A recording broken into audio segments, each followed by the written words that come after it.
On this episode of Still Loading, get in or get out.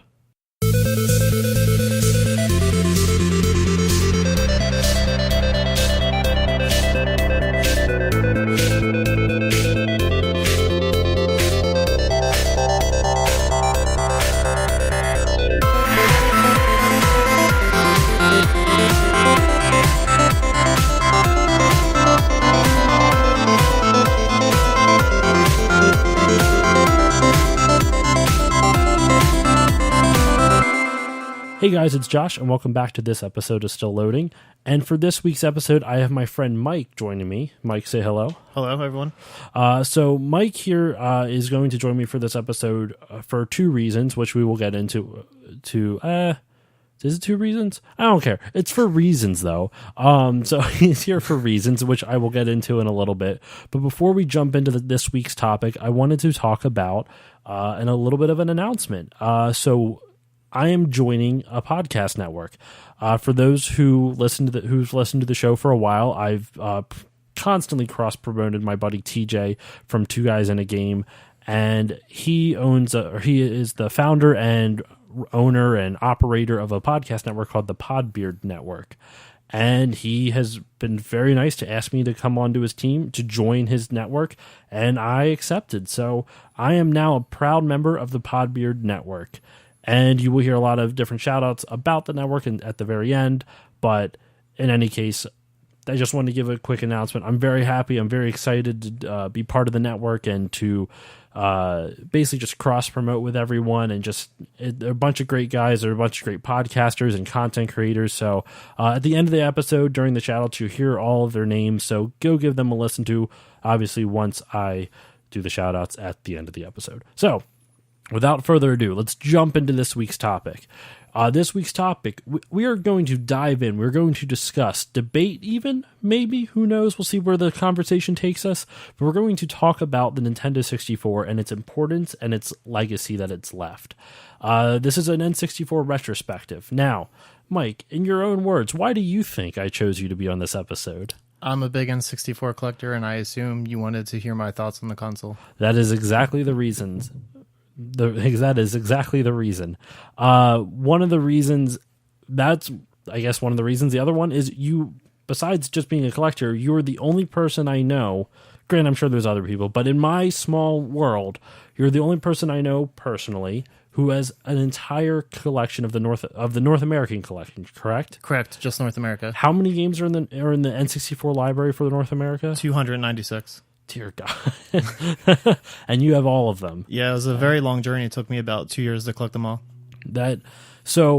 For the people who are kind of uninitiated into collecting, and to be honest, I don't know I don't know it off the top of my head, but I have a couple ideas of the rare ones. What is the most valuable game for the N64? It's definitely Clay Fighters. Clay Fighter Sculptures Cut was a Blockbuster exclusive. So let's dive into the story a little bit. So Clay Fighters is a fighting game, but Sculptor's Cup was different, and as it was a Blockbuster exclusive, and how does that make it rare? It had a few extra characters in it that was a Blockbuster exclusive, but in return they actually cut out a few moves for other characters to make room on the cartridge for that. Okay. So yeah, I guess it. So for those who collect, Clay Fighter Sculptor's Cut is the most rare game for the N64. What does it go for, like retail? Retail, roughly, if you go by eBay prices, between $350 and $400, depending on the label. Oh my God. And do you have a cart or the box? Just the cart. The box actually goes for around $2,000. Dear, oh my! I almost had a heart attack. I almost just died right there. That's insane. That's just so much money. All right, so let's dive into it. Let's talk about, now we kind of have a little bit of background on you. Actually, we have a little bit of background, but let's get some more. I'm kind of going off the cuff here, kind of going off the fly, but that's how I always do this on Still Loading. I never know what I'm going to say before I say it. It's always a stream of consciousness? Is that whatever? I don't fucking care. So let's move on. So you're a big N64 guy. Let's talk about like your history with the N64. Like, what turned you into an N64 guy? What part of, like, when did you get obsessed with it. I don't want to say, no, I'm not obsessed. Obsessed sounds like a dirty word. No, obsessed is fair. Okay. I love it. It's my favorite console of all time, actually. So yeah, I think obsessed is fair because I went out, I collected every game. I've tried to collect all the different versions of the consoles. I pretty much want everything that has to do with Nintendo 64. I'm actually even wearing an N64 hoodie right now. I really like. Where did you get it? It's actually available on Walmart's website. It's about $20. Are you serious? Yeah. Walmart's website. Yeah, I literally bought it like a month ago. I know what I'm doing after we're done recording, and you think I'm kidding, but I'm going to do that. No, so all right. So you're a big N64 fan. For those who have not listened to my show before, N64 was my first console as well. And a quick recap of my history with it. I got it when I was around 10, 11 years old for Christmas. And I remember vividly that I was actually disappointed because it was not a Sega Genesis. Of course, because, that makes sense in a 10-year-old's head. I didn't understand the difference. I didn't understand, what really that entailed. I didn't understand that it was a 16-bit console versus a 64-bit console, and that N64 was fully 3D, and the Genesis was 2D and everything, 16-bit 2D. But and then I ended up falling in love with it. Donkey Kong 64 was the game that made me fall in love with the N64, which is funny because my parents got it for me for that same Christmas, right? And I remember looking at it like, this is stupid. What game is I don't know. I don't care about this game. And I remember the day after, I was so disappointed. We went to Blockbuster the next day and I rented Pokemon Snap and loved it. But I was just the journey. That was the beginning of my gaming journey that kind of brought me to here. So, that's just a brief overview of it. I might have gone into more detail before, maybe now, I don't know. But, let's talk about the history of it. So the N64, pretty much the development of it started shortly after the Super Nintendo launch. It was only 2 or 3 years after, around in 1993, probably even thoughts about it in 1992 in terms of from Nintendo. But in 1993, a company named Silicon Graphics came up with a new 64-bit GPU or graphics processor. I don't know the 64. I don't know what the bit was for. I don't know which. Do you know what it was, the 64-bit for the graphics processor or the CPU? I think it was the graphics processor. To be honest with you, was that it? I believe so. I'm not a spec type guy. So. Yeah. I probably should be, but I probably should have looked that part up. But in any case, so they had developed a new type. It was a graphics thing. They were shopping around this cheap, cost-effective 64-bit 3D graphics card, or a graphics card that was capable of rendering 3D polygons and such. And they were trying to shop it around. And in fact, the Nintendo 64 almost didn't happen because they originally shopped it to Ted Kalinske, who was the head of Sega of America. And Ted Kalinske turned it down, though. Sega didn't want anything to do with it. They didn't think that there was enough there, which is weird because Sega pushed the technological envelope almost too frequently.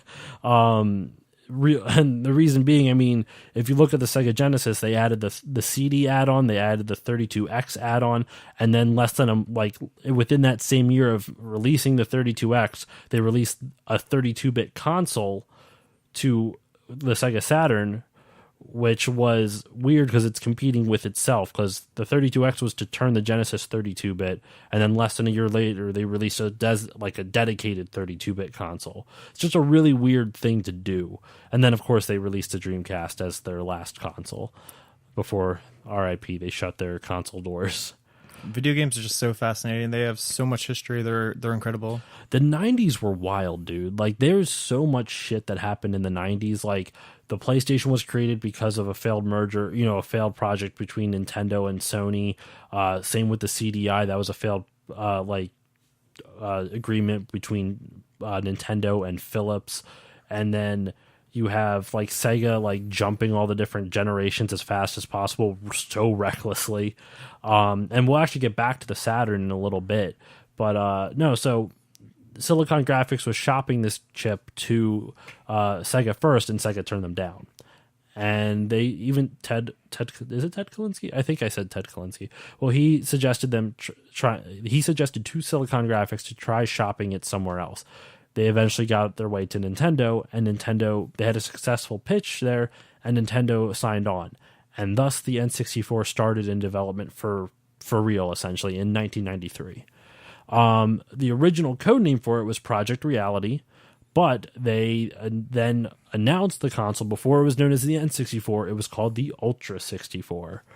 What are your thoughts on that, Mike? Like, what do you know about the Ultra 64, like, prior to its release? Well, I know that, well, there's no definite answer about it, but many people believe that Nintendo was worried about the name because of it was very similar to a name that Konami had.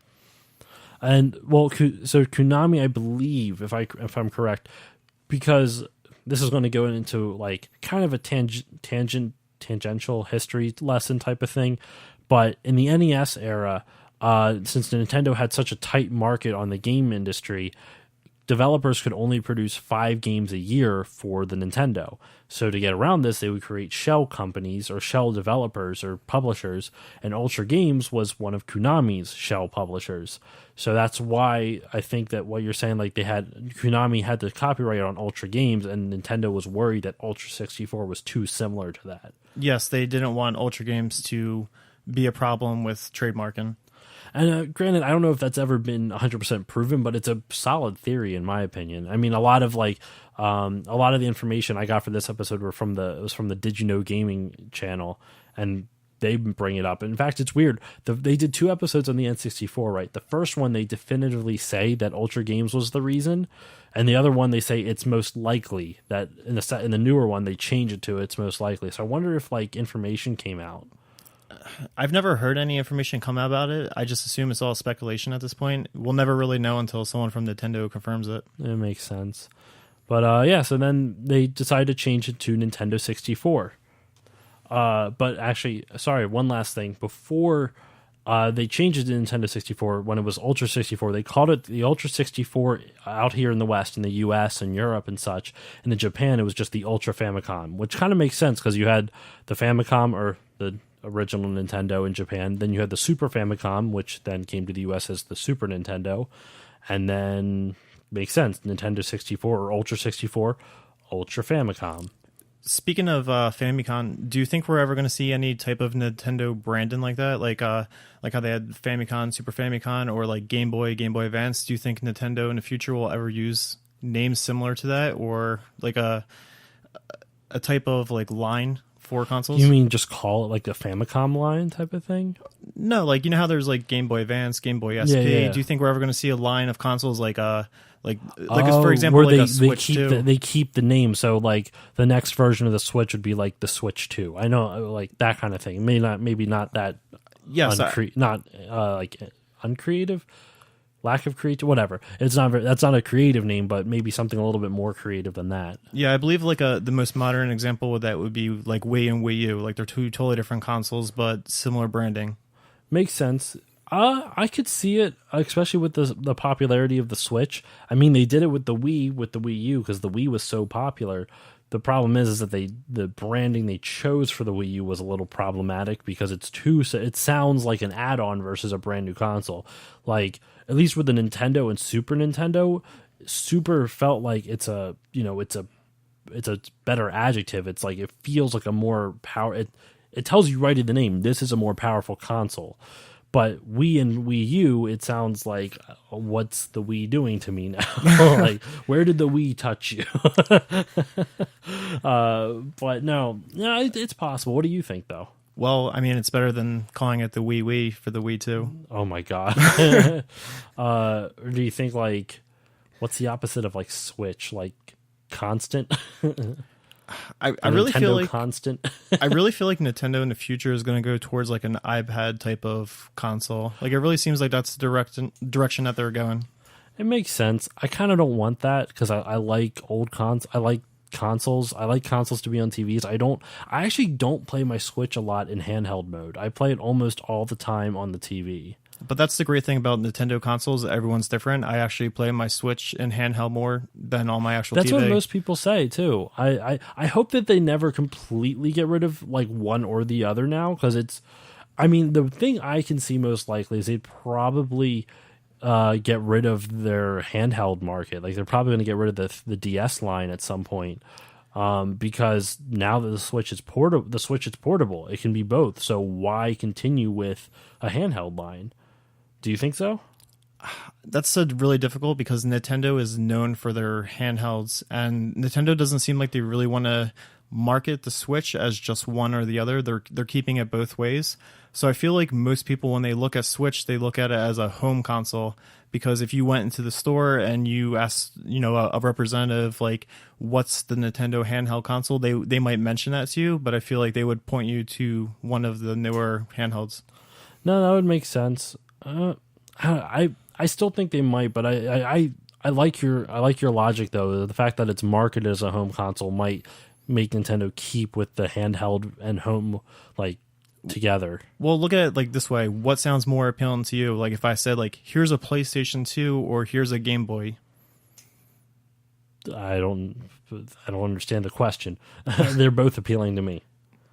Like if you were looking for a just one gaming console, what would be more appealing to you? I meant probably PlayStation 2. So you're more of a console gamer in terms of you would rather have it on your TV than to go. Yeah. So I guess that makes sense. But at the same time, since it appeals to the handheld gamer, it already has it. That's what I'm saying though. It appeals to the console gamer because it's going to stay on the console and it's going to stay on your TV. But it also appeals to the handheld gamer because it is handheld. But I think the only thing they could do to really improve that is the battery life, because the Switch's battery life, it's not awful, but it's 3-4 hours or something like that. Roughly 3 hours is what I get out of it. I keep my brightness all the way up and I play with sound, so about 3 hours I get. That's pretty good considering you have all the settings maxed out though.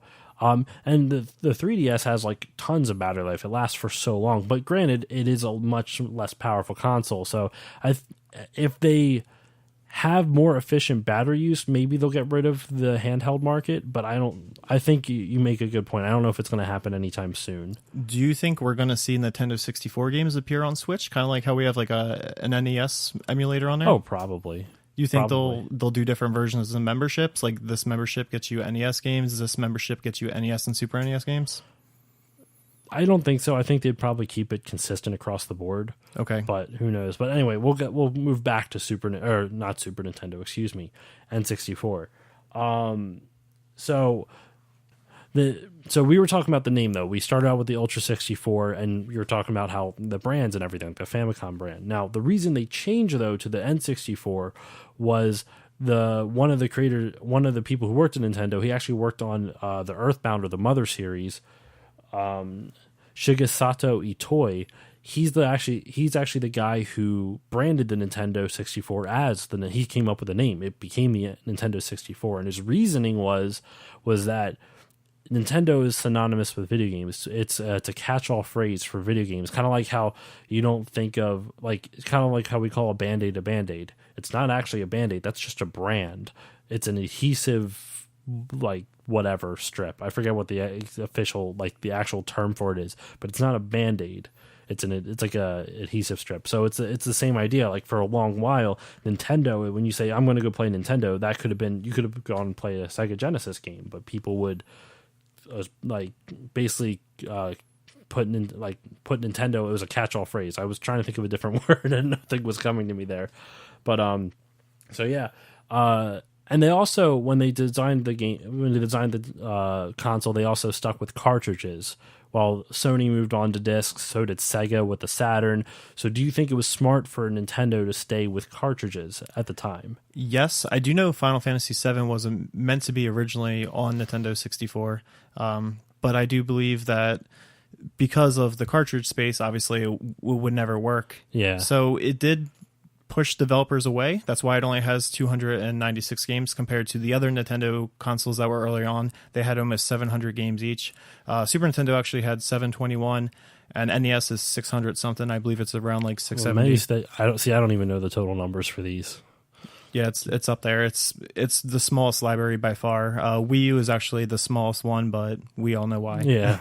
Well, I would say, if you're going in hindsight, it was smart to stay with cartridges from a collector standpoint, because as we know, cartridges don't really die. I mean, maybe after years, after millennia, and the plastic finally decides to degrade, but that's that's not likely. Discs in the short for that time though, and sorry to finish what I was going to say, cartridges don't die, but discs can die even if the physical disc is in perfect condition, no scratches, no scratches on the front, the bottom of the disc is in perfect condition, it can still be read. There's a thing called data rot, which just is horrifying for a collector, because if you spend $100 on a PlayStation disc, in the next 20-30 years it may not work even if it's in perfect condition. And the fact that video games are marketed towards children, you'd feel a lot more comfortable giving a 10-year-old kid a cartridge over a CD, because chances are that CD is going to die before the cartridge. Now in the short term, I think it was a bad mistake, because it limited them too much. They couldn't hold as much. It was very expensive to make versus CDs, which were very cheap to make. And that's why, PlayStation games could be like 3 or 4 discs long. It was very cheap to manufacture them versus cartridges, which could take a while, which were expensive to actually make, because they're actually much more physical than a disc. But Nintendo's argument was that they figured, well, there's not going to be any load times. When you have a disc, you have to load data from the disc in order to play. I mean, how many PS1 games can you think of where there was long-ass load times where you'd be waiting for... Even Crash 1, even the Crash Bandicoot games, there was long load times. Yeah. So yeah, the cartridges didn't really have any load times because it was a cartridge. Didn't have to load from the disc. Now, while that was a benefit, I would say, in my opinion, in that time of the market, it was a bad idea, because the only plus side to cartridges, besides their durability, or there's 2 plus sides, durability and loading times. But if you're looking at everything else, space, I think an N64 cartridge could only hold like 32 megs, if I remember correctly, and a generic CD can hold 700. So it wasn't even like a negligible difference, not even like 100 meg difference. It was over 600 megabyte space difference, which in the 90s that's a lot of space that you just lost, which was a big deal. On top of that, you didn't have high definition audio or high quality audio, and you couldn't have full motion video on it natively. There were developers who figured out a way to compress full motion video to magically fit on a cartridge. Do you know the company who did Resident Evil 2? I know Capcom developed the game, but the company that ported it over to the N64. I don't know the port company, but as you were saying, I do believe that the videos and stuff, compressed on there wasn't really too much of a problem for Nintendo, because they still always made quality games. I think Nintendo had a lot more to think about other than just space, because, if you look at like music and stuff back then, they had to worry about copyright. And, it's a lot easier to copy a PS1 game. You get a mod chip. N64 games, it's very hard. That was the other thing. Yeah, you're right. That's a third benefit. Wow, piracy. Sorry, continue what you were saying, though. It helped prevent piracy. So I think Nintendo had to look at what was best for the company in general, because they didn't want people to pirate their games. They had to make sure that everything was smooth. They wanted to make sure that this was directed towards children, because these kids were getting them for Christmas. They don't want scratched discs. The parents don't want to go out and spend $60 on a video game and then find out a week later that the CD cracked. The CD's all scratched up. Stores aren't going to take them back. They're worried about privacy. Mm-hmm. I would say, like I said, in retrospect, it was smart, because they're much more. They last longer. But I think in the moment, they lost that generation's console war, regardless of opinion of it, which console is better. In fact, I don't really have an opinion. I like them. I like the PlayStation 1 and N64 equally. But objectively speaking, it lost the console war in terms of sales. Now, if you want to argue which games are better, that's all subjective. Like which games do you like more? Objectively, and we were talking about this before we recorded, N64 may not be the best Nintendo console, but it is arguably one of the most important. Maybe the NES is kind of on its own, because that kind of revitalized the game industry, but the N64 really I shouldn't say rejuvenated. The NES rejuvenated the market, but the N64 created 3D game design, like good 3D game design. And we were talking before about how, like, for example, of like Crash Bandicoot for the PlayStation, great game, not taking anything away from it, one of the best games out there, but it's essentially a 2D game made in 3D. That is correct. Like we were discussing earlier, you're literally just running up. It's not like a real 3D world where you can go into certain areas and explore and run in a circle around the character. You literally had like a direct path that you had to follow. And it's a great game. I love Crash Bandicoot. It's tough as hell, but it's a really fun game. But then you compare that to games like Super Mario 64, where that was, the launch title for the N64. I think it was. It was one. No, Pilot Wings was like Pilot Wings 64 was a launch title, and then 64 came out in the launch window, I believe. Right? I believe SM64 came out in the launch window of the Nintendo 64. Mario and Pilot Wings, I believe, were the launch games in North America. Was it? Were they? Okay. I believe so. Well, and I can, if you get a chance to, there's a documentary you can find on YouTube. It's a documentary of Naughty Dog talking about developing the Jak and Daxter games. It's a behind the scenes for Jak and Daxter. Now, the way this circles back to the N64, is they were talking about how when they made Crash, and it got all this praise and it was really good, then Super Mario 64 came out, and they were blown away by what they were able to do on that. Like, it was a full world. It wasn't just individual segments where you run straight into it. It was fully 3D. You could explore an entire world, and it felt seamless almost. Now, granted, as you play the game more, it's not 100% seamless. There are quote unquote loading times. It's not really loading because it's a cartridge, but the paintings in Super Mario 64 where you jump into them, that's like a loading screen essentially. It's deloading the last part of the castle and loading the actual level, but each level was huge. It was huge for the time, and it was expansive, and there was all this explore. There's so many things you could do in each area. No, I agree. N64 games are fantastic because they're literally the perfect length. They have so much content. Like I believe when you compare an N64 game to like NES games are typically hard because they're shorter. Mm-hmm. No, you're right.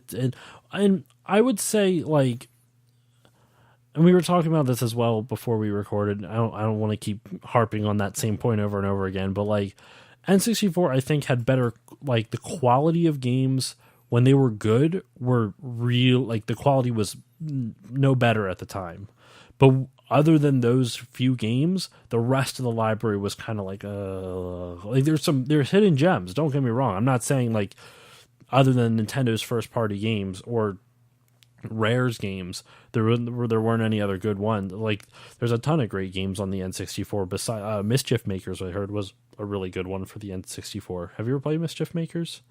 My friend keeps telling me about it. I've been meaning to try it. Justin, who's been on the show before. Not that I recalled. To be honest with you, I might have played it in my youth, but I haven't played it in recent years. What would be one of your hidden gems on the N64? You can't think of one right now? That's all right. I kind of put you on the spot. I feel like you're telling me to pick your favorite non-popular game, and there's so many good games on there. Well, just pick one. Pick one non-popular game that you liked. See, I guess you could say Snowboard Kids isn't popular. It really just depends. In the collector circle, it's well known, but in general, people don't like. Generally, from what people always talk about GoldenEye and Mario Kart 64 and Super Mario 64 and Ocarina of Time. And Smash, of course. How could you forget Smash? But yeah, you're right. No one talks about the fond memories of Snowboard Kids. What did you like about the game? I never played it personally, so I just think it's a fun interactive game. It's compared to like Cool Borders on PlayStation. Mm-hmm. Think of it as Tony Hawk basically, but on Nintendo 64 with snowboarding, and it's child themed. All right. I'll have to try it. Isn't the second one's a rarer game for the N64, right? The second one is more valuable. Yes, it's almost double the price. How much is the second one worth? Do you know? Roughly 60-ish. Really? That's it? I thought it was higher than that. No, there's only a few games that are worth over $100 for N64. Bomberman 64 would be one of them. Stunt Racer 64. It's mostly the blockbuster games that hold the value, but a few of the blockbuster games are worth like nothing. Like Blockbuster in the day used to have like it's guaranteed to be in stock, and they had a Razor game, for example. Remember the scooters? Yeah. Oh my God, those were huge in the 90s. Yeah, that was an exclusive Blockbuster game. It was available on PlayStation everywhere, but on Nintendo 64 you could only get it at Blockbuster, and because it was guaranteed to be in stock and it was so poorly rented that it's just worth nothing no more. You can get a sealed copy of it literally on eBay for less than $50. Really? Yeah. That's insane for a sealed copy. Sealed copy. Oh my god! I might. No, I'm not going to buy that. I refuse to buy sealed games as a collector. I think it's a waste of money. I understand in terms of value, but like I want to play them. I don't want to like. And as soon as you open them, all that money you spent for that sealed copy is gone. No, I fully understand. I'm a gamer at heart. I won't buy a sealed game, unless I came across like an incredible deal. I buy my video games to play them personally. I might not have time to play every single one of them right now, but my games are purchased because they're meant to be played. So we kind of talked a lot about the history and walking through Nintendo. Or the history of the N64, excuse me, and we kind of brought up to its release. Its launch was a little bit later. A lot of the reason they were trying to hold on to the main reason the launch was later because the PS1 launched, I believe, in '95. I want to say I'd have to double check, maybe '94. It was at least announced in '94. We could look it up. We'll look it up but in the meantime, PlayStation 1 was released. Sega Saturn was already released, but the N64 was delayed until 1996, which was odd because everything else had already come out. Yeah, so we just looked it up. PlayStation was released in 1994, at least in Japan anyway. Probably 95. It was December 3rd, 1994 in Japan. So the PlayStation was released first, and then you have the Sega Saturn. So the N64 was kind of oddly late. If it had been released in '95, a lot of people speculate. I'm not going to say for me for sure because I was too young to really know the market in '95. But a lot of people think it would have done better in terms of sales. Like, don't get me wrong, I'm not trying to take anything away from the N64. I know you're a huge fan, and I love the console as well. I'm just speaking in terms of strict numbers, not in terms of quality. That it didn't sell as well as the others, and a lot of people think if it would have released earlier, it would have sold better. However, with that in mind, the reason that they held so long was because they held out for so long to release it. They wanted to make sure their first launch of games were high in quality, and it makes sense. Their first game, Super Mario 64. So I don't want to catch you off guard here, but by just quick memory, what is the first N64 game you've ever played? Donkey Kong 64. Definitely the first one because like I was telling in the story beforehand about me getting the N64, I got that for Christmas. Didn't want it because I thought I wanted a Sega Genesis, and but my parents got me the Donkey Kong 64 game, the one that comes with that the RAM expansion pack, which we could talk about peripherals in a little bit too. But the RAM expansion pack that allowed the game to play. And the whole reason, years later, the reason I now know it came with that is because it's the only way the game could fix a game-breaking bug. There was no way that the developers knew how to fix it except with this RAM expansion pack. So what did they do? Ship every copy of the game with the RAM expansion pack. So I actually heard that Nintendo didn't want to give them the time to try to fix the bug because they actually wanted Donkey Kong out for Christmas. They wanted that to be their game of the year. Really? Yes. I did not know that. I don't know if Nintendo wanted it. It's out of Nintendo's pocket at that point, I would say. Or it should have been. I don't know if it was, but it should have been. But no, that was my first game. I loved that. In retrospect, even though I didn't like it when I first got it, it turned into one of my favorite games of all time. I will still remember... I have fond memories of that game, like really fond memories. Would you say it's better than the Donkey Kong Country on Super Nintendo? My nostalgia speaking, yes. Objectively, I don't think so.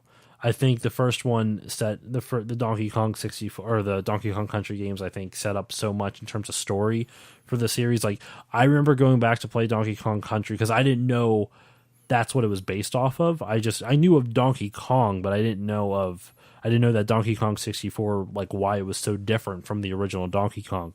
You go back to Donkey Kong Country, that explains everything. The monsters are the same, like the enemies are the same. The boss is obviously the same. Like a lot of the same, like goofy style of music is very similar. And the character designs are the same, mainly because it was like 3D sprites or 3D images that they turned into sprites for the Donkey Kong Country one. But no. Objectively, I think the first couple are better, but Donkey Kong 64 is still one of my favorite games of all time. So do you believe that Nintendo 64 at its time did a good job with its controller and camera angles? At the time, yes. I understand why people had a hard time with it, but at the time, yes, because I understood it as a kid. And I think there's a Retronauts said it really well. Like if you look at Super Mario 64, notice how the camera is a character. Lakitu, he is the camera behind Mario, like showing where everything's at because it's a news report. They're filming what's happening to Mario and Mario 64. So it's interesting how back then they felt the need to explain the camera away. It couldn't just be something that's there. No. The camera is an actual thing. It's a character that just follows you around that you can control. I thought that's kind of interesting. Like from a game design perspective, it's weird that they chose to do it that way. Yeah, you moved it around with the yellow direction pad. I know with Donkey Kong, I believe you moved it around with part of the direction pad and the bumpers, the L and R. I honestly forget. It's been a good number of years. No, it was funny though. I went to a convention like 2 or 3 years ago, and in their gameplay area where they had a bunch of consoles set up, and whoever had Donkey Kong 64 set up was at the final boss. I went in and I beat King K. Rool again, like just like I did when I was a kid. I still remember how to do it, so that was kind of cool to see because that final boss was super fun too. But I don't want to go into detail with that specifically because I would love to cover that on an episode. But what was your first game then? To be honest with you, the first one I actually remember playing, I didn't get N64 at launch. The first one I actually remember playing was coming home from school and going to a friend's house, and we actually played South Park with each other. Really? Really? South Park? Which one was that? Which South Park one? The game's just called South Park. Oh, it was just called South Park. Okay. I know there was a couple released for the N64, if I remember correctly. There was like a chef game or something like that. Yeah, Chef's Love Shack. That was also on PS1, but this game was strictly just called South Park. It was not meant for kids. I was probably too young to be playing it. You actually peed on snowballs and threw them at turkeys and other players. Oh, that's fantastic. That's South Park for you. No, so let's talk about some of the peripherals. I think that's a good thing to jump into next. We kind of talked a little bit about we talked about the history of the console and its release now. So let's talk about its peripherals. Now, I don't know. I mean, I would like to talk about its launch, but I don't really know much about the launch per se, other than like their get in or get out campaign, which that from the commercial I saw was from '97, so that was even a year after the launch. So I don't know do you know anything about the launch of the N64? Like about the launch window, like maybe their advertising or things they tried to. Sorry, I know I'm asking you a question, but I just thought of something. The Dream Team, their developers, they had a quote unquote dream team of already like developers that signed on to design games for the N64. So most of them were kind of forgettable. But some of the big ones, obviously Rare was probably the biggest one, and as we found out later, they were probably the best one. Acclaim was also on that list. I have the list actually. Hold on one second. So Silicon Graphics, Alias Research, Software Creations, Rambus Incorporated, Multigen Incorporated. There's Rare, Rare Coin LT. It Toys and Games. I guess that's the same thing. I have no idea. WMS Industries, Acclaim Entertainment, Williams Entertainment. Those are the guys who make pinball games, the Williams arcade people. Paradigm Simulation, Spectrum Holobyte. And for those who remember my Tetris episode, Spectrum Holobyte was one of the many people who owned many different licenses of the Tetris license, or many different it was just, that whole Tetris mess. They were one of the many companies involved in that Tetris mess, trying to bring it over to the West. DMA Design Ltd, Angel Studios, Ocean, Time Warner Interactive, and Mindscape. I don't know about half of these, except for like Rare, Williams, and Spectrum Holobyte, which I don't even know what they developed. Acclaim actually made a lot of the N64's library. I believe they actually made a game that you told me that you hated a long time ago, the Bart Simpson game for NES. They probably published that. Okay. I'd have to see who developed it. There's a lot of like... I know their branding is on it. Their branding is on it, you're right. What's weird, that's the whole thing that's kind of confusing about old games. You would almost never see the developer on the boxes or on the carts. You would only see the publisher. Which was kind of frustrating from a history perspective, because I'd always like to know who actually designed this. Especially if you look at like the Famicom and Super Famicom libraries, there are so many like dummy developers out there that like don't even have names, and sometimes like that. It's crazy. There's like layers upon layers of like outsourcing development things. So like a company will ask a development team to make a game, and that development team will outsource part of the development to a different development team, and that development team will outsource it again to another development team. So you could have like 4 different development teams all working on the same game, but you don't know any of them because it's down this giant ass rabbit hole. It's crazy. I can't think of a specific episode, but Retronauts talks a lot about it. But anyway, so getting back to my original question to you, do you remember anything about the launch for this N64? I mean, I know you're not that much older. You're only a year older than I am, so you were probably pretty young at its launch as well. Correct. I know Nintendo pushed it very hard at Toys R Us. They had lots of promotional content back there. Toys R Us actually was the one that launched the Fantastic campaign for it. They put out a lot of VHSs promoting their video games too. They had exclusive strategy guides actually also. That's real. I'm glad I asked. I didn't know. And that actually, we can talk about the Fantastic thing, the Fantastic colors. One of the things that the N64 had was they released a ton of different colors of the N64. It wasn't just the standard like kind of blackish gray. Slate is a good color term for it. They also released smoke black, jungle green, fire orange, ice blue, watermelon red, grape purple / midnight blue. Yeah. Now, you have all of these, right? I do, and I actually have other ones too. There's a gold console, and then there's a Pikachu console.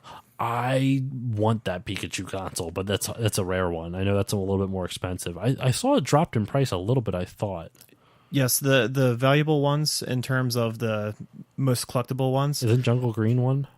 That's actually the most common Fantastic one. Oh, really? The clear black one is actually pretty rare because no one wanted the clear black N64 because everyone had a black N64. Mm-hmm. The red N64 is actually the rarest out of all of them in terms of the Fantastic line. The Pikachu console is just the rarest one in general. Outside of America, they actually released the Pikachu color in a light blue and orange. Do you have those as well? Or I only collect North America stuff. You only collect North America. Okay. Is there anything that you would want out of a non-North American thing for the N64? Is there anything that you've been like looking to get your hands on? To be honest with you, if I ever explored outside of North American content, the 64DD would probably be one of the items I would like to pick up. Mm-hmm. But I know that would be very difficult to acquire because once you get that, then you have to hunt down all the floppy disk games basically for it, or floppy disk style games. And those are very expensive. That's a good thing to talk about. We were going to talk about peripherals a little bit. We talked about the RAM expansion that, for those who remember, the front of the N64 had a little flap that you could lift up, and there was a tiny little like thing called a jumper pack that was in there. It was just a placeholder essentially. But then they added this thing called the expansion pack, which would add it. I think it was like 2 megabytes of RAM, I want to say, or 4. It was 4, I believe. It was 4, yeah. It actually locked out certain content for future games too, because some required it. As you were saying, Donkey Kong was only playable with the expansion pack. Perfect Dark Zero, you couldn't play the multiplayer without it. Well, not Zero, but Perfect Dark. Or Perfect Dark. Yeah. You're thinking of the Xbox. Yeah, I'm so sorry. No, you're good, man. No, you're right though. And also, what was another? There was another Majora's Mask. You couldn't play Majora's Mask without it, I don't think, or a locked out part of the game. That is correct. And I know some sport games, it boosted the graphics. I know one of the San Francisco Rush games, it also boosted the graphics. I think it added an additional card too. I did not know that. I knew about those first. I didn't know about the San Francisco Rush one. But yeah, so that was one of the expansions or peripherals. They also had a lot of controller-based peripherals, like the Rumble Pack. There's also there was a memory pack, I want to say. There's the memory card, which plugged directly into the controller. That's the one thing that PlayStation definitely did right over the Nintendo 64, because I was actually playing N64 this morning, and I had to keep swapping out the Rumble Pack with the memory card because it would be like, put it in to save and then push B and insert your Rumble Pack, and I had to keep going back and forth every time I wanted to save. Which game was this? San Francisco Rush. There you go. That makes sense then. There was a lot of other expansion packs for that controller too. There was, my personal favorite one was the one that came with Pokemon Stadium. It was a Game Boy one that you could plug into the bottom of the controller, and Pokemon Stadium had an exclusive thing. Maybe did they do it in the second one? Do you know? I believe it was Pokemon Stadium 1 and 2 that both used did it. They had like essentially a Game Boy emulator built into the game of Pokemon Stadium, and what you would do is you would use this little like add-on to the bottom of your controller that you could put Game Boy cartridges in, and it only really worked with the Pokemon games, but you could play. Could you play Yellow too? You could. It was definitely the first two. You could at least do the first two in the original Pokemon Stadium. I would guess they would allow Gold and Silver in the Pokemon Stadium too. Yeah, to be honest with you, I never played them through that device. I actually used the Super Game Boy. See, I didn't have a Super Game Boy then. The reason I played it through that, some of the Pokemon games through that, is because you could actually, depending if you unlocked it in the game, you could upgrade, you could speed it up. So you could have like Doduo and Doduo and Dotrio, Dotrio. You would have Doduo and Dotrio speeds, so like double and triple time. And if you turn them on, you would just like the game was like double speed, and you could just burn through it like so much faster. All the walking was so much faster. The riding the bike was insanely fast. It was great. I loved playing it on that. I would play a lot. I would play Pokemon a lot on the N64 just for that because it sped the game up. Slightly off topic here, but is that how people do speedruns with that game? No, I would say generally speedruns try to avoid. Now, I'm not a speedrunner, so I'm not going to say this is like definitive, but from what I've seen with like watching games done quick and stuff, they usually don't do that. Usually speedrunners do their best to not have any enhancements like that. I'm sure they probably they probably allow it, but a lot of times it's just like, from what I've seen with at least with Pokemon games and RPGs in general, it's about gaming the RPG system within that game specifically. Like, what's the bare minimum that I can do in order to beat this boss? And like, what's the bare minimum number of fights I have to get into in order to advance this section of the game? Like, how can they manipulate the random encounter, if that makes sense. Like, so you know how in Pokemon, like, you walk into the tall grass and you'll randomly get into a fight with a Pokemon? They know ways to manipulate the frequency of that happening. Special pass the walk and stuff like that. Yeah, it's nuts. Like, it's crazy how they break shit like that down. And even like in other N64 games, like in like if you ever get a chance to watch an Ocarina of Time speedrun, it's the most mind-boggling thing you'll ever see. Have you ever watched one? I usually don't watch speedruns. I've seen a couple on YouTube, but I'm just not into looking them up. When we're done recording, I'm showing you one because it'll blow your mind. It's great.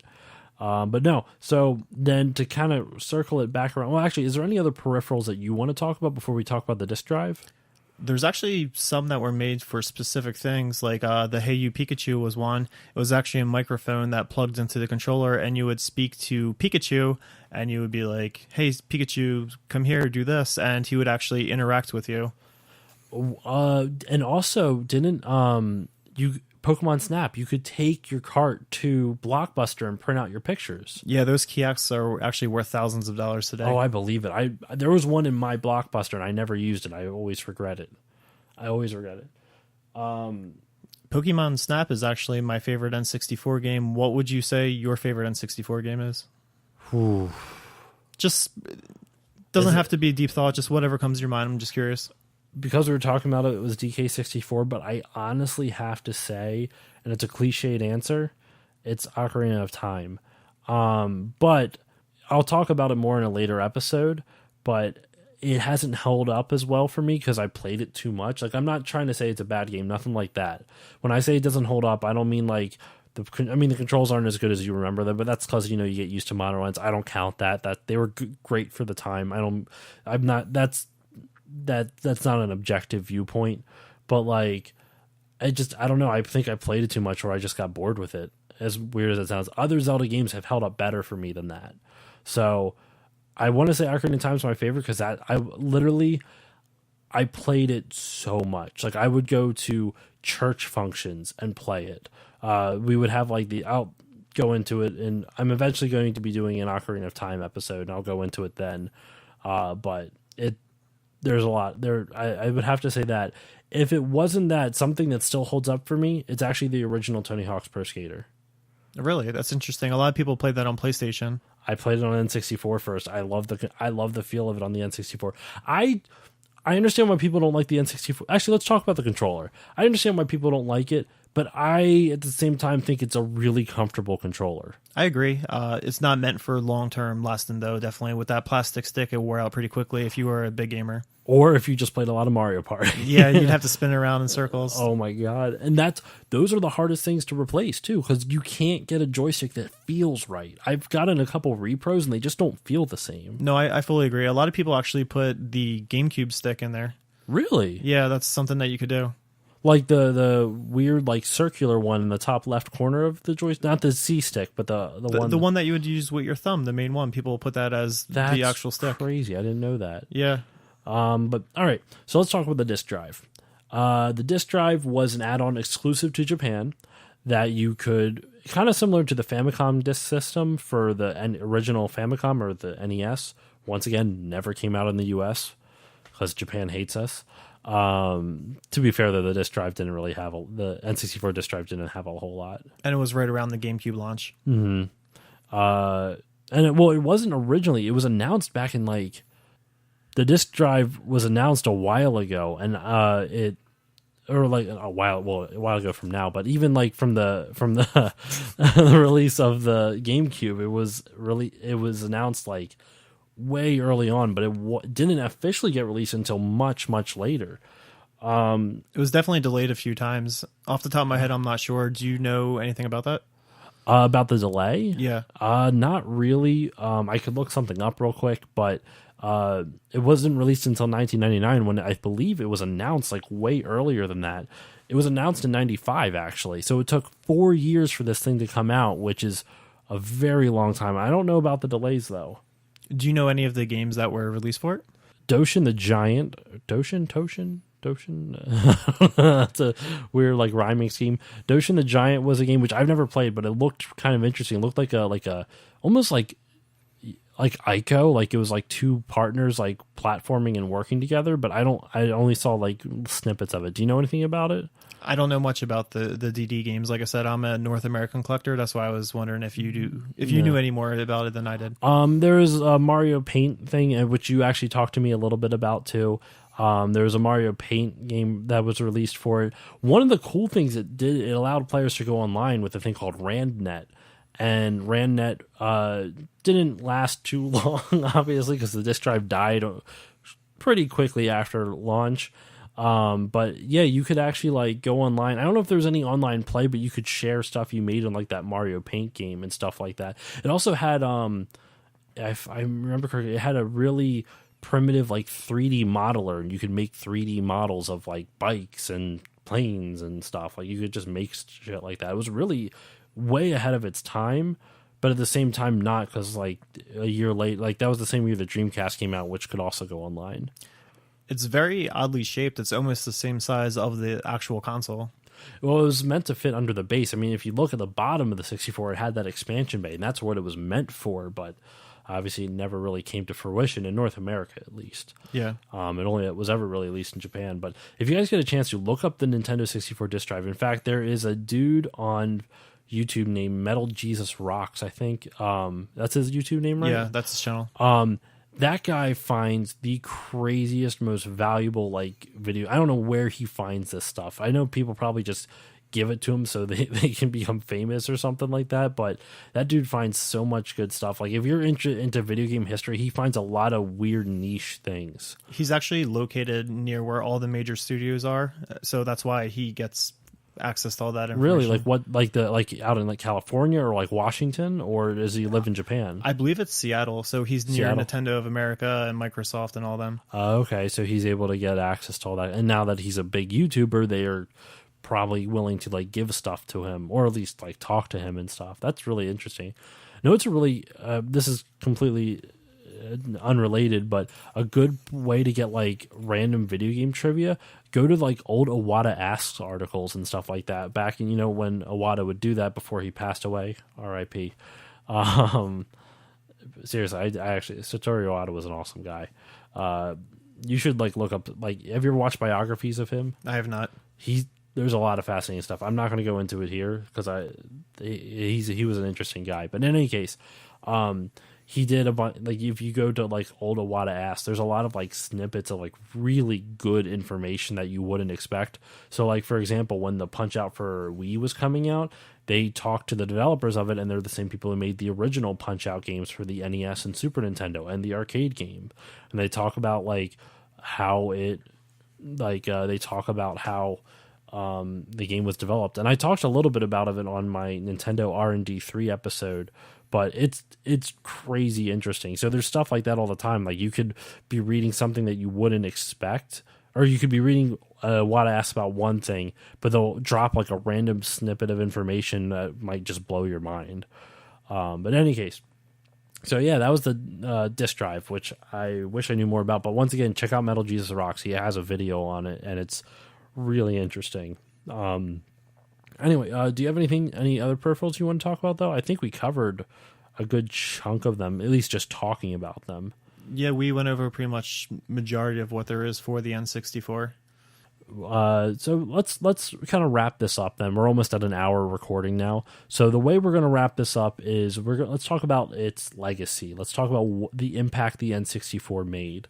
So in your opinion, what do you think its impact was? It basically defined my childhood for multiplayer games. I feel like I had the best experience pre-internet days with Nintendo 64 games. It definitely defined couch co-op. That's for damn sure. Like you wouldn't have had. I bet you the Xbox wouldn't have had 4 controller ports if it wasn't for the N64. No, I fully agree with that. I do feel like N64 is what defined multiplayer gaming. Like that's when it really blew up, because like if you compared it with other consoles, like PS2 had great multiplayer games, but I feel like most people would say Smash Brothers is a game that they grew up with, or GoldenEye, something like that. Well, and I would say the next step in multiplayer gaming didn't really happen until the Xbox, because like don't get me wrong, PS2 had online gaming, but it wasn't really known for online gaming, and the Xbox took that major leap forward. Like I played a lot of Halo multiplayer online, Halo 2 specifically.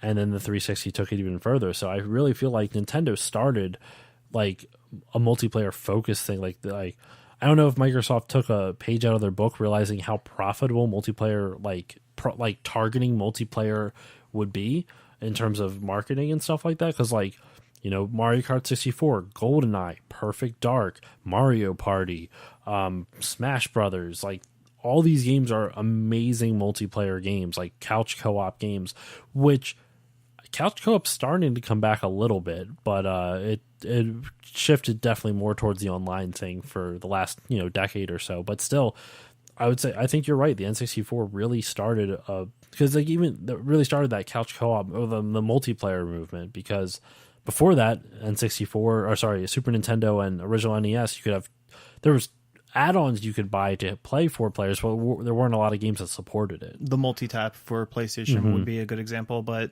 that was an add-on accessory. So the nice thing, like you were saying about N64, is you were just ready to go. Your friend could bring over his controller. You could be 10 years old having a sleepover, and it'd be the perfect way to play. Or you could be in college if you're that age, and be able to play with your dorm buddies. And everyone would just bring a controller. You have 4 people playing right there and then. And Nintendo even kind of, like, don't get me wrong, it bombed a little bit, but Nintendo kind of continued that thought philosophy or that thought process with the Wii U, because you could have 5 people playing at the same time on the Wii U. So they really went all in for that couch co-op, and I thought it was a smart idea. Even the GameCube had 4 ports. I really feel like the only generation that lacked it since has been the original Wii. No, the Wii has it on top. I'm looking at mine right now. There's 4 ports at the top. I understand that there's 4, but I'm saying there's not many 4-player games for the Wii that come to your mind. Oh, I get what you're saying.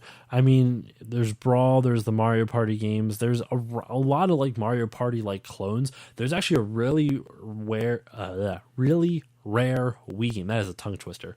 A really rare Wii game called Dokapon Kingdom, which my buddy actually owned and traded back into GameStop because it was so boring to him.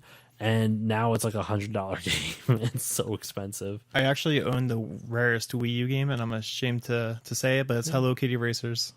How much is that worth now? It's over $100 for a Wii U game. It's not even like a decade old. Yeah, the price fluctuates with it. I've seen it drop down to 80 and shoot back up to 100, but it's the rarest one. That's so weird. I want to see if I can find it at a GameStop or something like that. You probably can. Yeah. But okay, so. Yeah, you're right. I would say in terms of your point, I like it. I like it. I agree with it. It's multiplayer, that's one of its biggest lasting impacts. For me, it was game design, and we talked about it a little bit before, but I would say, and we were talking about it a little before on the podcast as well as before we recorded. But in terms of what's a better system, I think as much as I'm kind of playing counterpoint with you. As much as I love the N64, I don't think it was the best console, but in terms of importance, it is one of the most important consoles. Like, this is more like, I guess, which is better, that's subjective. Yeah, if you're an RPG gamer, you typically would enjoy a PlayStation more. Exactly. If you like playing with your buddies more, N64 would be that great multiplayer machine. I agree. But what is, I feel, objective is that it is a very important console because it really taught the principles of 3D game design. Because it's hard to take a 2D game and turn it into 3D. Like, no one had ever done that before. No one knew what the rules were. No one knew what they were doing with that. I mean, look at for crying out loud, the Castlevania games for the N64. They're awful. They didn't know how to turn the Castlevania into a 3D game, and I've heard some people like the game. Do you like those games at all? I do like those games. Really? Okay, yeah. I'm sorry. No, it's fine. Like, it's literally what we were just saying. Like, it depends on what kind of gamer you are. Everyone likes different games. Like, for example, with modern games, some people love Halo and Call of Duty. Personally, they're not my type of game. Everyone has different types of games that they like. But even let's take out then we'll take out the Castlevania port. But there are a lot of games on the N64 that are just bad because they don't know how to design 3D games. And I'm not saying the games itself wouldn't have been good. Like, if you put it in a 2D space, they probably could have been fine. But granted, I'm speaking like kind of like off the top of my head. I can't point to an example of this. But that's the thing. Like, 3D design is very difficult. And where the N64 really shone was that it had a handful of developers that really knew what they were doing in making 3D games. Besides the first party stuff with Nintendo, you also had Rare. Rare was probably one of the biggest contributors. Was by far the biggest third party contributor to the N64 success. Well, since you mentioned that, I did want to ask you towards the end of the podcast a future prediction with the N64 Classic. Do you think we're going to see Rare games since now Rare is owned by Microsoft? Oh, that's a very good question. I would hope so. Mainly because when you think about the best N64 games, like the top of the top, you're thinking, Mario, Smash, Zelda, maybe Zelda, the second Zelda, Majora's Mask, which is actually, you know what? That's my favorite N64 game. I love Majora's Mask.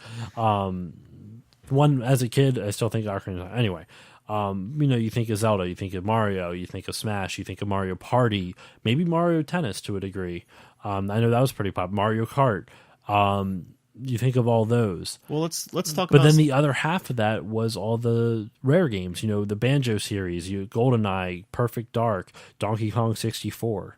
Well, also let's talk about that Nintendo explored adult games too, because you have like Conker's Bad Fur Day. Conker was also a Rare game. What other adult games were on there? Besides, was that one? That was the most popular one I know. For adult games? In terms of adult oriented games, Perfect Dark was rated M as well. Yeah. There's not too many of them. I don't think we'll see mature rated games on N64 Classic in the future. I feel like Nintendo will try to keep it family friendly. Well, do you think, was there swearing in Perfect Dark? Do you know? Because I don't think the blood's going to really affect parents anymore. No, but I do think it's realistic guns, kind of like how GoldenEye is. So I really don't know how that's going to go, because I feel like Nintendo is pushing these towards like family machines. I could see that. Who knows? I mean, that's a good point. I don't know. I would like to see them on it, but realistically, if we can't even get Banjo-Kazooie and Smash, I don't think they're going to be able to get a full game on there. So, unless they're working out something with Microsoft, which is possible. I mean, Rare could always. Rare's starting to make a little bit of a comeback. They made that Sea of Thieves game, which was apparently really popular. I never played it, but I heard it was like pretty decent. Well, just off the top of my head, Donkey Kong was a Rare game, and to you, that was a defining, game. That's what your first N64 experience was. Yeah, don't get me wrong. I think there's a lot of great games. But what I was talking about was the importance of games, like the outside of those handful of like first party and like outside of the Nintendo and the Rare games. There's not like a lot of other really good third-party games. You know what I'm saying? Like, I'm sure there's some that I can't think of. Actually, I really liked Tony Hawk's Pro Skater, obviously, but that wasn't an exclusive. You could also get that on PlayStation. I liked Rayman 2 actually on the N64. Was that an N64? No, you could get that on PlayStation as well, I think. Yes. I know the original one was a PlayStation exclusive. It's actually, the Rayman 2 is a green cartridge. That's something that we could discuss too. Do you think that in the future we could see something like that with Switch games? That would be cool. Oh my god, they should. That would make it really collectible. No, I fully agree. I've been hoping for that since the beginning. I like that. I like that they came back to cartridges with the Switch, and I think it makes sense because cartridges are now, like, flash memory is cheaper than it has been, and it makes everything more durable. Nintendo, it's interesting because Nintendo, they never really lost their toy company mentality. You know, all these years later, I mean, they started out as a toy company, you know, or they started out as a trading card company, with Hanafuda cards, basically Japanese trading card, like playing cards. Then they made Western playing cards, you know, hearts, queens, diamonds, that kind of thing. I don't know why I went with the suits and then I went with different individual cards, but you know, hearts, diamonds, spades, clubs, that whole thing. And then they went into making toys. You know, Gunpei Yokoi, who designed the Game Boy and the D-pad, he also made the Ultra Hand, which is like an extendable, like, clamping hand thing. And they never really lost that toy spirit because, I mean, even when you look at, like, the Nintendo, you know, there's a lot of weird peripherals for the Nintendo that are very toy-like. I mean, granted, they didn't design it, but they you know, put their stamp of approval on, you know, the Power Glove. That's a toy type of thing. That's a weird idea to play a game with, like having a glove that you just wear and move your arm with. That's very toy-like. Same with, like, the Power Pad. That's a very toy-like idea. All the way up to what you have now with amiibos. Well, I feel like that's why Nintendo originally launched the NES with Rob, because they wanted to market it as a toy and not a video game console. Yeah, that's exactly. I was going to say they needed. Rob was their Trojan horse to sneak into, like, the homes of consumers, because video games were synonymous with, like, garbage back then, you know, due to the crash. But I don't know. I think I guess to kind of wrap it up, the reason it's so important is just because it did so much for 3D gaming. Like I said before with the Naughty Dog, like, behind the scenes for Jak and Daxter, like, if it was not for Super Mario 64, you wouldn't have the Jak and Daxter games, and which is one of the most iconic PS2 franchises of all time. And it's because what Nintendo did to, like, make a 3D game, they really, like, one thing I will say about Nintendo, with all the other issues I've had with them, which isn't many, mind you, I'm not too picky of a gamer. In terms of, like, I don't get mad that easily when it comes to, like, announcements and shit. But when they make a game they care about, like, which is most of the games they you know, personally make when it's involving their characters, they work hard to make it sure that it's good and not just, like, passable, but, like, good. And it shows with games like Super Mario 64. They could have easily just put together a crappy 3D game and you would have had, like, Bubsy 3D or some shit like that. But they didn't. They took the time to figure out how does Mario, like, they did what they did with the 2D Mario games, but better. They started out with the movement. Let's make Mario's movement in a 3D environment feel good. Let's make sure that it feels right. And once we get that, we can build the environment around them. Well, they were defining the future of their console. They had to make sure that they did it right, or none of their third-party developers would have. You're right, and also at the same time, they set the example for the third-party developers. Like, there's a whole debate online that, like, which is better, Banjo-Kazooie or Super Mario 64. I don't have a pony in this race. I don't really care. I like them both equally, but arguably you would not get Banjo-Kazooie, not arguably, it's for sure, you would not get Banjo-Kazooie to be as good as it is without Super Mario 64 existing first, because Rare saw what they did, were like, oh, this is how 3D game design works, and then made it from there. You know what I'm saying? I do. Do you agree? I do agree, but I feel like a lot of the games in the N64 influenced other games because a lot of developers go by what is the current trend. Mm-hmm. Even like Ocarina of Time, that was an open world game before, well, sort of ish, but no one had ever made a 3D open world. I mean, maybe someone has. I don't know that for sure, but it's one of the earliest 3D open world games. That's for sure. No, I do fully agree with that. That was like a defining moment at that time. Mm-hmm. And don't get me wrong. If you ever watch, you know who Ego Raptor is from Game Grumps at all? I do not. No. He does a video I can show you later where he actually harshly criticizes Ocarina of Time. He didn't like it at all. But his whole point was that, like, in terms of game design, while it's ambitious, there's a lot of flaws with it.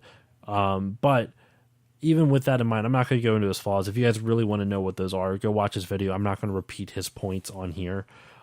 Just look it up. You can look up Ego Raptor's thing where oh my gosh, I forget the name of the series, but you can find it. Just Ego Raptor Zelda, and you'll probably be able to find it. In any case, he breaks it down, and he makes some valid points, but I still don't think it takes away from the fact that, like, they really had to figure out how to make, it wasn't like Mario's more of an exploration, kind of like fun, like bouncy type of thing, and Zelda's more of a dark, like, there's more combat in Zelda than there is in Mario 64. So they really had to figure out the combat aspect, not just be like, they already had exploration down. Mario 64 showed them how to create, explore in 3D environments, but, like, how do you do combat in a 3D environment? How do you make sure that you're hitting enemies in a 3D environment? That's the whole reason why Navi even exists, is because how do you accurately hit enemies? You have something that constantly makes you focus on an enemy, Z targeting. So it's a really well thing. That's why I was saying it's so important. What I think Nintendo has made, if not it's very arguable because people have different opinions, and I'm not saying this is definitive, but they've made some of the two most influential systems of all time. The NES, because it saved the game industry. You can't argue that it saved the game industry. And the N64, because it created 3D gaming. I feel like the N64 was also the beginning of Nintendo's gimmicks. I feel like that's when we started seeing different color consoles, tons of accessories. It was definitely not. The Rob was their first gimmick. It was not the start of their gimmicks, but it definitely, I would say, it took it to a different direction. It took the gimmicks in a different direction. Instead of designing a bunch of, like, random peripherals, they decided to go all out on existing hardware and make, like you said, all the different colors and all the different things. There's not as many peripherals for the N64. There's a good chunk, but I do think you're right. They definitely did. They took their toy ideology in a different direction than they did before. Yes, what I was trying to get at was basically. I'm sorry I cut you off. No, it's completely fine. Like, that's when they started to expand on the idea of, like, what we were discussing earlier: different color consoles, special editions like the Pikachu, stuff like that.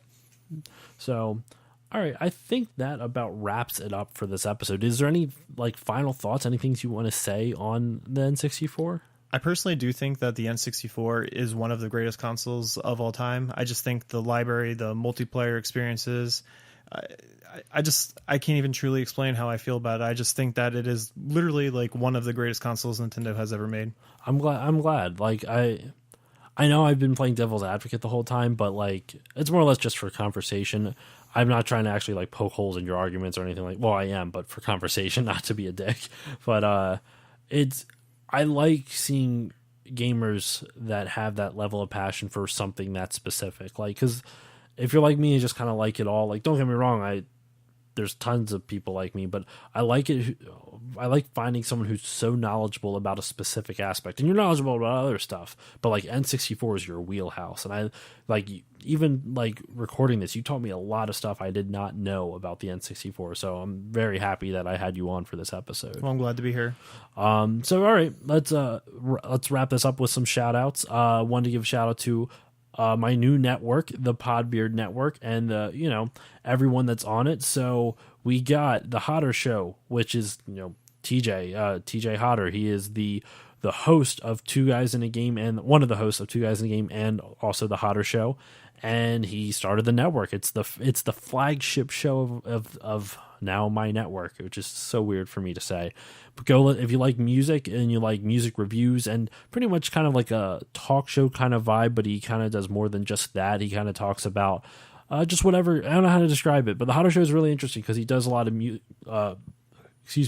reviews and local music interviews, and also he does, like, a lot of, like, sometimes he covers some creepy topics and some like sappy topics. Not sappy isn't bad, but like emotional. That's a better word I can think for it. So go give that show a listen to. Also, Two Guys in a Game. That's how I actually got introduced to TJ. It's a great gaming podcast. They're funny. They're goofy. Go give them a listen to. Also check out Mike's and Beers, TJ's third podcast. The man's a busy boy.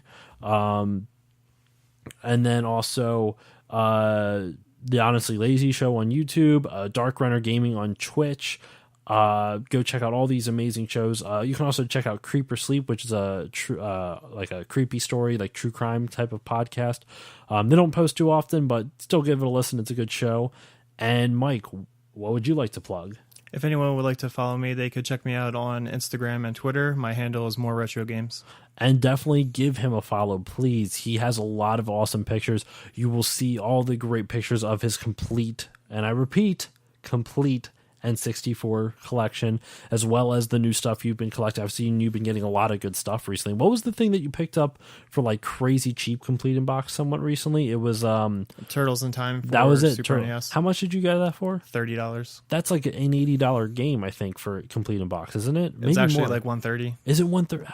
And where'd you get it again? Oh, it was price charting, right? You said that's where the value was. I actually got the game from Classic Game Junkie. They cut me a deal. What? Yeah, seriously. That's insane. I love that place. If you guys are ever in the Philadelphia area, check out the store Classic Game Junkie. One of the best gaming stores, probably in my opinion the best. But I also haven't been to a ton. But I love Classic Game Junkie. One of the best stores ever. Go check them out on Facebook. Anything else you want to plug? Nope. All right. So yeah, go check out Mike on Instagram. More Retro Games. It is a really good Instagram page. Please go give him a follow. And I guess you can follow me on Facebook, Twitter, and Instagram at StillLoadingPod on all of them. Also, please remember to rate, review, and to subscribe to the show on iTunes, especially the rating. Oh, actually, all of them, especially. If you give me a review and a rating on iTunes, it helps get the name of the show out there. It also lets me know what you think of the show so I can improve it to help, make the listening experience more enjoyable. So, all right, that about wraps it up. So thank you once again, Mike, for joining me. No problem. Thank you for having me here. And that should be it. So I will see you all next time.